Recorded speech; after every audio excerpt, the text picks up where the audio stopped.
Two factions we didn't see very much in the Summer Championship, or at all, are the Dwarfs and Skaven. It's also two factions that you didn't see very much against each other, specifically in Warhammer 2, because the Skaven have for a long time been the bane of the Dwarfs in land battle due to a host of different reasons, but Domination is a different time, especially on this Grove of Slaughter map, where we've got this center objective completely enveloped in forest here, where Dwarf and Infantry in particular can protect themselves from missiles and cavalry, chariot, whatever charges. That being said, Dwarf missiles themselves don't operate as well in this forest, so definitely a trade-off here, but THOREK, Ironbrow leading the way for my force. I've got some miners with blasting charges up front, Dwarf Warriors, and Grumbling Guard with a Dwarf Warrior with Great Weapon as well. Dragonfire Pass Warriors in the center, and then on each side we've got a miner, a warrior, and a warrior with Great Weapon. Of course, blasting charges on those miners, and I'm going to pull in a couple of rangers immediately off of reserves on both sides as well. And we're going to go for a three-prong pressure here for my opponent. He's got Death Runners and some Skaven Slaves backing him up over on this side, probably coming straight out of reserve there. We'll see some Clan Rats up front. And, yeah, Poison Wind Mortar as well. Warlock Engineer, we've got SNIKTCH leading the way.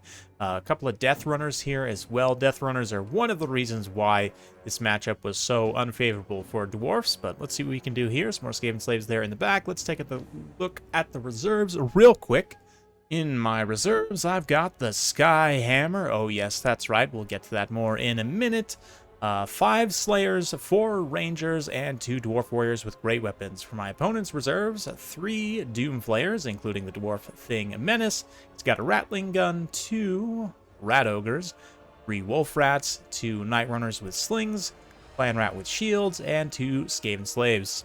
And we're back at it. So, yeah, the Dwarfs on this map, like I said, missiles and artillery aren't going to operate as well, but this forest does provide them for quite a bit of cover. Of course, Death Runners are stalked. They're hidden in the forest. I'm going to have to get pretty close to start to spot them. And that does mean I'm not going to get my volleys of blasting charges off. But that's fine. You can see my opponent there pop concealment bombs, so we can get nice and close. I just barely spot Deathmaster right there. And the Death Runners are going to be able to get into combat. I'm under THOREK Ironbrow's color scheme, which I quite like. The orange looks nice, especially in this sunset hue of this map. Current weather effect. SNIKTCH coming in here. He is going to do a ton of damage on his little bombardment right there. And we're also going to start to open up on some of those blasting charges on the sides here, just doing a little bit of split push right there. Split push right there, but wanted to show you this guy's right here. I'm going to keep the health bars up because look at that. What in the world was that? Definitely a spell from Lore of Ruin that has been significantly buffed. Crack's Call, a spell you saw basically never in Warhammer 2. The damage is now quite good. It's 100% armor-piercing damage, 35. It's a fairly limited, 35 per second, I should say. Yeah, it's a fairly limited strike area, but quite strong there. Just did a ton of damage to a bunch of my infantry. I go ahead and pop a little bit of, yeah, Weeping Blade being applied here because of those Death Runners. We did manage to shatter those Death Runners, though. And over here, starting to break through this unit, the Ekron's Miner is going to get into a position to unleash a volley of charges here through the woods. Deathmaster SNIKTCH lieutenants here going to get absolutely exploded, and that'll definitely even that fight out. SNIKTCH himself repositions here, try to get after those miners. Nice Rune of Doom, and this is why you take THOREK, besides the fact that he's just pretty good overall. He gives this huge melee attack buff map-wide to all units, so on all fronts, the Dwarfs get a huge power spike.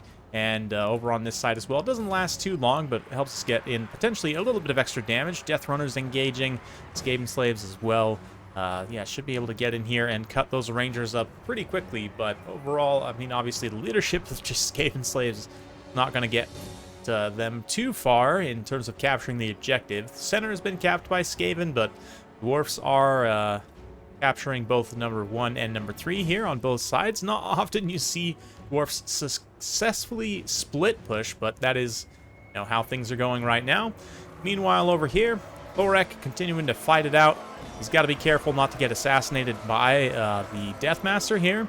So he's going to try and just screen him through my own infantry if I can. But there it is, the Deathmaster's sigil locking him in place. I'm going to start to bring in some reinforcements here. Some Slayers coming out of reserve. Need their unbreakable, you know, capture weight and just overall DPS to try and cut through some of this chaff. Even though they are anti-large, they're pretty good DPS overall against these lighter Skaven units, just in case we see some Rat Ogres. And the ROR Doom Flayers as well, the Dwarf Thing Menace. Very cool pick from my opponent here. I don't know how useful they're going to be fighting in the woods here, but definitely sending some of my Dwarf models, scattering there across the forest, and just overall dealing some DPS. A really nice blob here. My opponent kind of overblobbed. I was wishing I had brought Rune of Wrath and Ruin. I don't think I actually did, which would have been great to just pop in that little blob right there, but that's fine. Meanwhile, Deathmaster catching up to THOREK. I'm still trying my best to just screen out Slayers, especially with their high DPS, and the surround on Deathmaster. Once that slippery wears off and his melee defense goes back down, yeah, down to 50. I mean, 50 is still pretty high, but 38 attack on the Slayers, 48 weapon strength. When they do make contact, will be quite solid indeed. Gonna get a Rune of Speed over here just to buff up the melee attack of these units, trying to work down the Dwarf Thing Menace, especially these miners that have armor piercing, up to 44 melee attack with that Rune of Speed there. Helps them actually get some pretty good DPS, and they chunk down that Dwarf Thing Menace in a pretty efficient manner. Very cost effective, it must be said. The mortars are just about out of ammunition. Totally just missed it, but we had a full push over here with these Rat Ogres and a bunch of Death Runners and whatnot, just absolutely making chaos out of the Dwarf lines. And that's not going to be great for me, obviously. But, oh yes, that's right, folks. That is indeed the Skyhammer, as has been used against me, and as I've been seeing in some other videos. Skyhammer can be quite solid in Domination for the Dwarfs. We're going to queue up the Fortunate Son here as it starts to make a strafing run through the forest. And I can imagine being a Dwarven, you know, gyro bomber pilot, there's a lot of things in this world that are going to stress you out, but definitely flying through the woods is very stressful. And watching them, like, cut in between the trees and just thinking about, you know, oh, please don't let the rotors make contact with the trees. Anyway, very cool stuff. Dwarven sky power here. The Air Force coming in quite handy. Already racking up quite a few kills with the bombs. And then, of course, the main gun can help me assassinate the Deathmaster, kind of turn the tables against him. I mean, we are just bombing out clan rats for the moment. Yes, it's not the best value target, but tactically, just clear out this chaff and give me a decisive lead on this objective, especially because my opponent pushed so heavily and did capture this objective at the end of the day.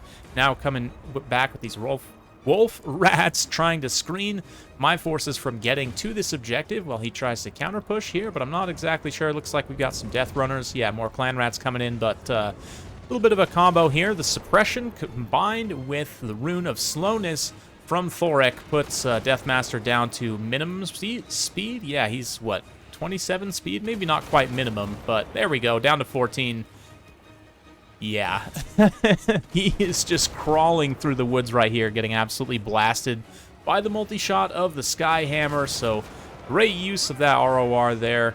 Definitely was a nice tool to have in my arsenal, and I'm kind of coming around on the Dwarfs a little bit. This is one matchup where, ooh, another nasty cracks call coming in here right now to go after those Slayers. Not that you need the armor-piercing damage necessarily against the Slayers, but that was non-overcast, I believe, and, I mean, 15 wins of magic is quite a bit.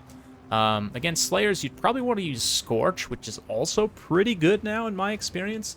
The area of effect damage spells for Lore of Ruin all seem to be pretty solid. To be honest, I haven't tried the ones for Lore of Plague, but also credit to my opponent here going with a no summon build as we bomb out this other unit of Death Runners here with my last little round of bombs there. Going to use the main gun to try and snipe a few more models. The main gun of the Gyro Bomber, you can see, does pretty poor DPS against multi-model units. It's really more meant fighting against single entities, it seems. Slayers here going to get Rune of Speed to juice up their attack as they have to fight against this horde of molder monsters, the Rat Ogres. Guess we can see some of them up close. Yeah, a little bit of Death Runners mixed in here as well, but more Slayers counter-collapsing from the other side. Brought out my own force here through the woods. Got some more miners coming out to try and recap this objective. Another Rune of Doom going off. Map-wide melee attack to help these Slayers. I mean, they're unbreakable, so they're going to fight to the bitter end here. And with that extra melee attack, I mean, yeah, we'll do a little bit of extra damage. You can see rattling guns coming out, trying to get after the Skyhammer. It's used up most of its ammunition already, though, which means I can unsummon it soon and refund a substantial amount of the points since it's still basically full HP. Also, my opponent here, a little bit unfortunate, did forget about these unit of Death Runners in the woods. Can definitely happen quite a bit on this map because of the heavy forestation, so it's good to be checking your mini-map every so often just to make sure that something like that isn't happening. But more Ranger reinforcements filing into the center here. At this point, I just wanted the attack by missile leadership debuff to help me clear out the leadership of some of these units and just keep the low-tier Skaven away.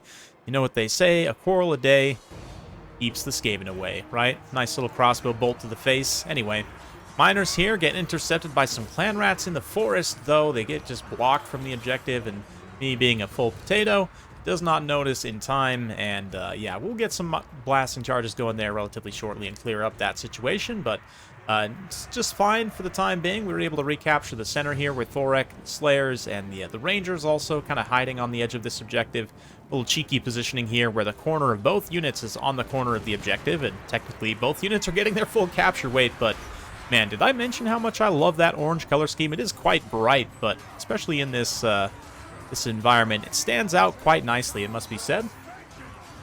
Clan Rats are going to come in here, get a nice full surround on these Rangers. It will be a pretty good engagement, pretty cost-effective for the Clan Rats overall. But, yeah, my opponent piling heavily in here. He's got a bunch of Night Runner Slings. Interesting, the Night Runner Slings are pretty cheap and also don't count as expendable. So as kind of a Vanguard capture weight ranged unit, sort of similar in a similar vein to Rangers, I definitely see Night Runner Slings being decent in Domination. Yeah, we've got some more Clan Rats running in here, but at this point, my opponent definitely has to 3-cap me in order to win. And so seeing that as it is, you know, my counter push on this objective pretty much is enough even by itself to win me the game, even if I end up losing out here, and he comes in with some of these other units to capture this objective. But also, hidden here in the woods, a couple of cheeky Dwarf Warriors just have been defending this area for the course of the battle. But anyway, another big Rune of Doom. Let's get in close with THOREK. Suck up some more cinematics as he deals out some righteous justice to the foul Skaven. Some grudges have definitely been satisfied in this battle. You know, given the environs, maybe it would be more appropriate to have Grombrindle, since it looks like Dark Elf architecture in the Grove of Slaughter. Definitely makes sense. Given the name, I don't know, maybe it could be a corn grove as well, but yeah, all rambling aside, it's fun to get a win for the Dwarfs. I do think they have pretty good matchups, actually. It kind of remains to be explored. I definitely think there's some things my opponent could have done to make my life a living nightmare here. One of them is to spam Clan Rat summons, obviously, but it just, in my sort of very early opinion, seems like Dwarfs have a better matchup against a lot of the Game 1, Game 2 factions than they do against, especially the Monogods. Kislev is an interesting one. Grand Cathay is actually favorable for the Dwarfs. So I think outside of the Monogods and maybe Warriors of Chaos as well, Dwarfs will probably have a decent enough time, especially on certain maps like this one where chariots, monsters are not going to operate as efficiently. Maybe that changes though. Like I haven't played Beastmen versus Dwarfs on this matchup, on this map rather. For example, that could be maybe a change of pace if the monsters and chariots have woodsmen and can more easily operate in the forest successfully. That'll make a big difference as well. But well played to my opponent there. Hopefully you guys enjoyed that one. A bit cathartic as well to get a nice quality win against Skaven. Yeah, well, it doesn't happen often, or it didn't happen at least in Warhammer 2, but these days definitely seems better. Miners definitely a solid pick in Domination. If you can get good volleys with the charges, they'll easily pay for themselves. Skyhammer also, value damage-wise, I guess didn't quite pay for itself. I forget how much this thing actually is. Maybe it's basically right there. And tactically to snipe SNIKTCH and also to help clear out a lot of that some chaff, and actually did get some quality hits on some Death Runners as well. Just tactically a great tool to have in your arsenal, especially against a faction with basically no flying. Skaven have, yeah, literally no flying units, and one spell blocks flying units in place, which you definitely should take against the Dwarfs. But anyway, Slayers also do a great job here. Nice synergy with the Rune of Doom, and just overall great to have, especially as a reserve unit. Yeah, on the Skaven side, Deathmaster does a reasonably decent job, and man, that Crack's Call kind of opened my eyes a little bit. I'll have to try that out for myself and see how well it works. Again, most of the time it's tough because you just want to allocate your Winds of Magic in most people's opinion, to summons, but maybe Domination changes that. And I like Plague, for example, the actual spell Plague from the lore of Plague. I haven't tested, and maybe it is a stationary vortex. These days, those seem to be in vogue, so maybe that's actually a decent pick. I don't know. Remains to be explored. I think Skaven are definitely one of those factions that, like the Dwarfs, I think people have been kind of overlooking a little bit in Domination, but we'll see once this gets out in public and the meta really starts to develop. But anyway, Death Runners actually get bombed out pretty well. You do have to keep them safe from blasting charges, which is definitely trickier in Domination. Doomflayers also underperform pretty badly, and I think that's largely due to the map. I don't know. Doomflayers in late Warhammer 2 were not that great anyway, so I don't know. Maybe this matchup is completely flipped on its head, and maybe the Dwarfs have the advantage, and I'm crazy. Let me know what you guys think in the comments down below. Hopefully you enjoyed this. If you like this sort of content, be sure to like, subscribe, hit that bell notification. Every time I upload a new video, you'll be notified. Thanks again. We'll see you next time.